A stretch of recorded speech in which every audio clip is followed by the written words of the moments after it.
Zavatra didiny Andry Rajoelina tanteraka, sisy miaramila nanana anazy teto, fa ny tafika français naka anazy teto. Vao marina angambo izy zao fa avy eo ny tafika français ny naka anazy teto. Midika zany a fa ny gouvernement français no nangataka ny elany Andry Rajoelina teto Madagasikara fa sy ny tafika malagasy ny nanonga anazy. Zay aloha zavatra zavasara misy satria ny tafika malagasy any ka sy tonga teny avy nandeha nanongana ny Andry Rajoelina. Madagasikara ity tsaroana tan'io ihany koa moa izay atao hoe tsingeritaona nahaterahan'ny Jean Laporte izay. Jean Laporte izay anisan'ireo atao hoe nandeha an-tsambo ka vaky sambo tao Mananjary dia tsy maintsy niantsona tao izy ny taona raiky amby 370 taty amin'ny 270 heritaona taorianan'izay izy niakatra teto Antananarivo tao anatin'ny atao hoe fanjakan'ny Ranavalona voalohany, ary izy no malagasy anisan'ny izy no vahiny azafady indrindra nitondra ny fahaiza-manao ny ampandrosoana ny zavamisy eto Madagasikara, ny haut fourneau, ireo karazana fandrindream-by maro isan-karazany. Raha mbola mandalo an'izany manotasoa zany ianao dia tena hoe galabona ihany koa anatin'izany atao hoe tsangam-bato lehibe ny Jean Laporte izany, anisan'ny nanao fotodrafitrasa lehibe teto Madagasikara, ary indrindra ihany koa ary isan'ny mampiavaka ity frantsay ity dia ny hoe izy ny anisan'ny teratany frantsay, izy moa ny raha Napoléon tamin'izany fotoana izany solon-tenany teto Madagasikara, fa izy anisan'ireo atao hoe tsy voakasiky ny fandroahana ireo teratany vahiny teto Madagasikara. Ny antony satria efa nampitandra ny Ranavalona voalohany amin'ny hoe raha ohatra ka vahiny hitavana fotsiny ny atsembohana sy ny arena-kibon'ny tany eto Madagasikara, mandehana miverina fa tsy mila izahay eto Madagasikara. Dia mazava be Jean Laporte anisan'ny tondra ny fahaiza-manaony satria tsapany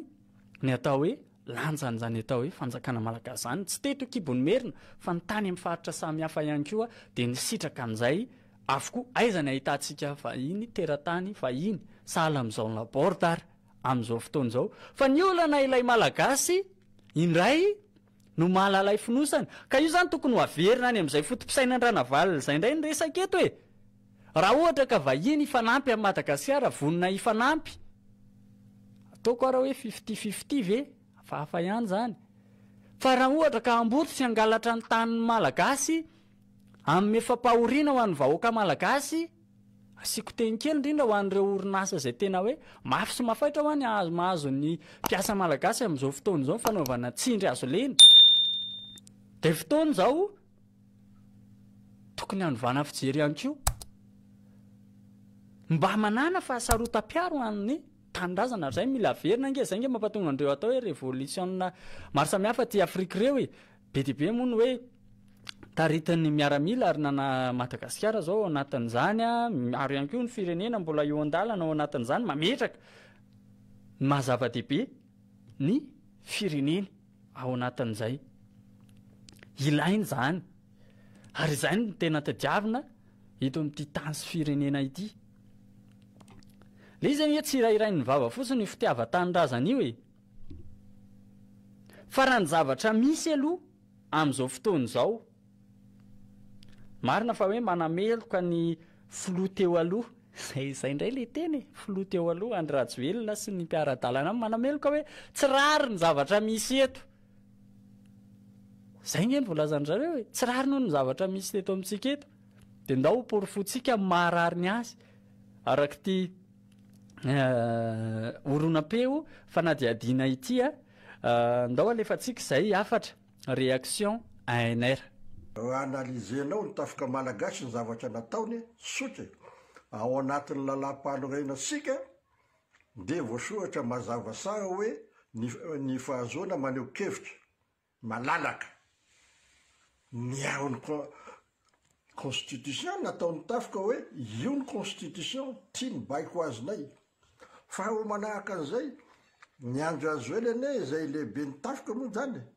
hoe nanome baiko eo amin'ny code de nationalité malagasy rehefa nge ny article 48 sy gasy ane Andry Rajoelina izy zany manome baiko ao amin'ny constitution nanefatra mazava tsara misy ao amin'ny constitution ny filoham-pirenena tsy misy malagasy. mety zay koa na fanazana ny constitution koa na tonga ny miaramila malagasy sy nandray baiko sony a tany amin'ny filoham-pirenena sy tany amin'ny commandement rehetra vo marina angambo izy zao fa avion nitafica français ny nakanazy teto midika zany a fa ny gouvernement français no nangataka ny elany andro azy hoe la teto Madagasikara fa sy nitafica malagasy ny nanongana azy zay aloha zavatra zavasara misy satria nitafica malagasy anika sy tonga teny avy nandeha nanongana ny andro azy velona ny français zany ny nakanazy teto de isarako manokana moa zany ny français satria za fa niteny hoe eto modiany vazahanareo ka netinareo nozy de isarako anareo de aza mirorosaina tsony ny vahoaka malagasy ao anatin'izay hoe disy ve zany tsika zoanao no mitakinao zotsika zo fototra ho atsika no tadiavintsika tao anatin'izany am'izao fotoan'izao zany aloha zany de mitarika ny mitantany eo anivon'ny filoha mpanjakana am'izao fotoan'izao zany a de ny colonel Randrianirina Mikael ohatrany kisendrasendra ve fa raha mandingy an'izany anaran'izany Mikael zany nge ka isan'ny atao hoe ranieviny de ilay hoe manahaka an'Andriamanitra ny ao anatin'ilay tsy sanatry ny vavanadiny lela mampitovy olona amin'Andriamanitra fa hoe ilay anarana misy dikany io ary antenaina ao anatin'izany ny zava-baovao an'ny finoana katolika moa zany mahafantatra tsara an'izay ihany koa mampianatra an'izay ho an'ny katesizy rehetrarehetra iny hoe inona ny hevitra zany atao hoe teny zany hoe Mikael izany a anjely ary miaramila ihany koa izany de io aloha zany no mitondra raha ny voambarany ihany koa ny maraina teo moa zany de tsy vita ao anatin'ny 10 andro velively akory ny fifidianana tsy atao tefy maika ihany koa zany ary tsy iseny mampitabataba atsika am'izao io mihitsy no anaovana ny fifidianana azafady indrindra ho iatrany ny voalazany colonel Randrianirina Mikael Androany tao anatin'ny firesahana tamin'ny mpanao gazety moa zany fifidianana zay eken'ny rehetra fa tsy eken'ny tenany fotsiny ihany na eken'ny sasatsasa no izy no tanterahana mila hovaina ihany koa ny lisitry ny mpifidy ary mila jerena ihany koa ny andrafetana n'izany seni zany zay anisan'ny fiovana takina ao anatin'izany rehetrarehetra izany reny ny zavatra vaovao mifamaofao amin'ny akapobeny eto amin'ny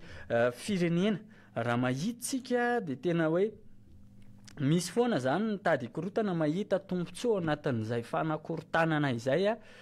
voalaza foana am'izay misy mitady anakorotana vato misakana amin'ny fampandrosoana ny firenena ianao zao ny lasa de ahoana ny andro ianao ve zay vo ampiakatsotro sa hoe ahoana filoha teo aloha Andriamatoa Rajoelina zay tsy maintsy mihinam-bary zay tsy maintsy mitady ny fekizy tsy maintsy mianatra noho izany tsy maintsy atsarana ny fiainana tsy andro ianao any ivelany ihany kosa na mitahiraka ny hiraka ao tsy fantatra fa hafiriana firy volana ve no any ka nahoana moa no hoe iandro ianao zay hafa mihitsy ny zanak'Israely ny andreny Mosesy naka ny teny didifolo teny amin'ny tendrombohitra Sinay fa ianao anie tsy fantatra hoe ahoana mazava momba anao fa nalaina teto ianao fa tsy nroasina akory ianao nge tsy nroasina fa nandroaka tena teto Madagasikara ka nahoana moa vahoaka malagasy no terena iandro ianao amin'ny fampandrosoana ny firenena Madagasikara tsy maintsy mandroso hoy ianao hatrany de tanterahanay zay fa mbola tsy ianao aloha le nampandrosony Madagasikara zany fa mbola heverina aloha izay ampandrosony Madagasikara petraka eo am-pelatan'Andriamanitra moa izay fiainam-pirenena izay izy no mahefa sy mahalala ny zavatra rehetra izay ho atao